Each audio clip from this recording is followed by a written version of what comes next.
আহমদ ইবনে হাম্বল রহমতুল্লাহ আলাইহি জিজ্ঞাসা করছেন 100 বার যে সময় আল্লাহকে দেখছেন 99 বার দেখার পরে ওনার মনে প্রশ্ন জাগছেন যে আমি যদি 100 বার পুরা হয় তো আল্লাহকে একটা প্রশ্ন করব। যেদিন 100 বার দেখছেন তো উনি প্রশ্ন করছেন, আল্লাহ আপনার সবচেয়ে বেশি নৈকট্য কোন জিনিস দ্বারা লাভ করা যায়, কাছে হওয়া যায়? তো বলছে আহমদ আল্লাযী খারাজা মিন্নি, আহমদ আমার কালাম। কিন্তু আফসোস আফসোস এই মজমায় কয়জন আছে যে ডেইলি কোরআন তেলাওয়াত করে? আপনি বলবেন আমি তো পারি না।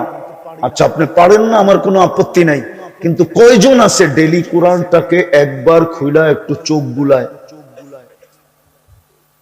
চোখ না বুলাইলেন এটাও বাদ দিলাম, ডেইলি কোরআনটাকে নিয়ে একবার চুমা দেয়। যুবকরা তো ডেইলি 100 বার চুমা দেয়। 100 বার কি চুমা দেয়? কোরআন শরীফ। ওটা ওরা জানে, আমি বললাম না, খালি ইশারা দিলাম। মোবাইলে টাচ করে খালি চুমা দেয়। জিজ্ঞেস করেন, আরে জিজ্ঞেস করেন। কিন্তু ও তো সারাদিনে একবার কোরআন রে চুমা দেয় না।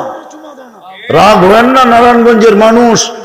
আল্লাহ যদি আমাকে আধ্যাত্মিক শক্তি দিত তাহলে আমি এই মহল্লার কোরআনের কান্না দিয়ে শোনায় আপনাদেরকে পাগল বানায় দিতাম।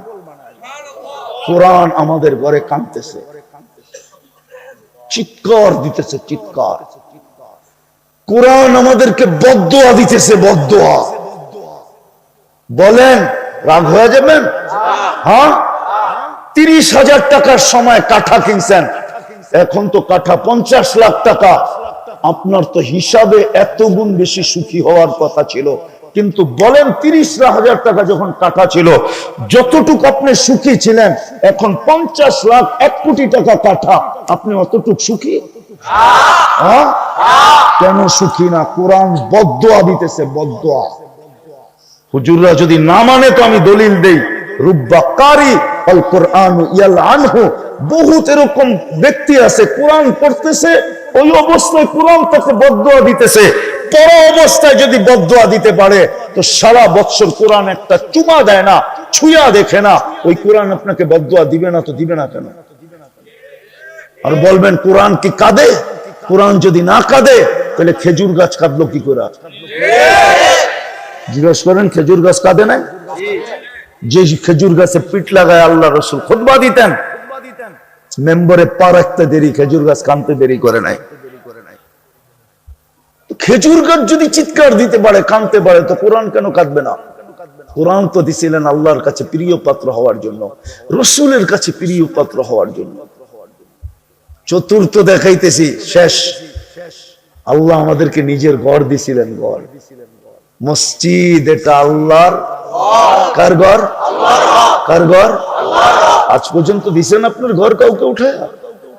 আল্লাহ তো নিজের ঘর উঠে দিয়ে দিছে আমাদেরকে। কোন উম্মতকে তো দেয় নাই 1.25 লক্ষের ভিতরে। বন্ধুর উম্মতকে তো দিয়া দিছেন। মনে হয় এই কারণে দিছেন যে তোমাদের পরে কোনো উম্মত নাই, তোমাদের পরে কোনো উম্মত নাই, রাখবো তো রাখবো কার জন্য?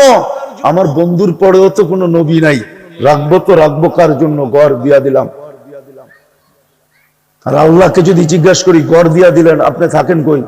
আল্লাহ তো কোরআন দিয়া বুঝায়, আনা মা কুম আইনা মা কুনতুম, আমি তো তোমাদের লগেই থাকি, গড় দিয়ে কি করবো?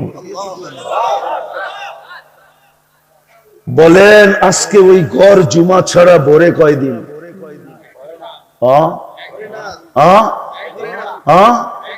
মসজিদ তো দিছিলেন আল্লাহর কাছে প্রিয় হওয়ার জন্য।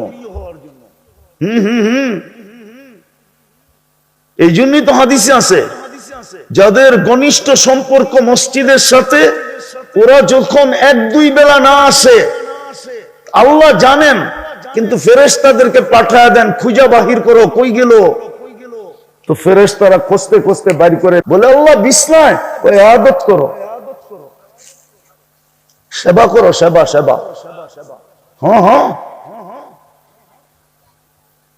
নাইলে হাদিসে কেন আসতো ইন্না লিল্লাহি জিরান, আল্লাহর প্রতিবেশী কারা? মসজিদ আজকে খালি। আপনাকে আল্লাহর প্রতিবেশী হওয়ার জন্য মসজিদ দিয়েছিলেন।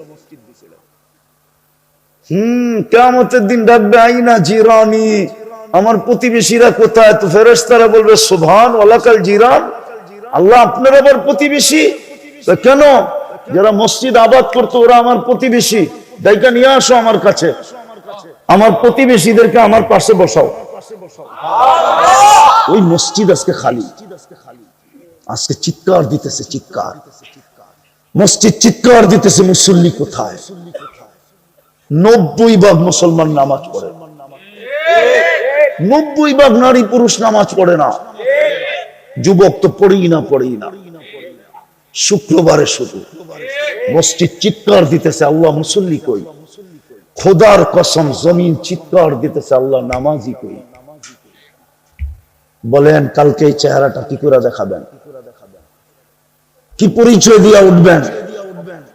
কি নিয়ে উঠবেন? বলো যুবক, আজকে সূর্য তো বলতে বলতে ডুবছে, লান আউদ ফি হায়াতিকা আবাদা, হতে পারে তুমি কোনোদিন আমাকে আর উঠতে দেখবে না, হতে পারে।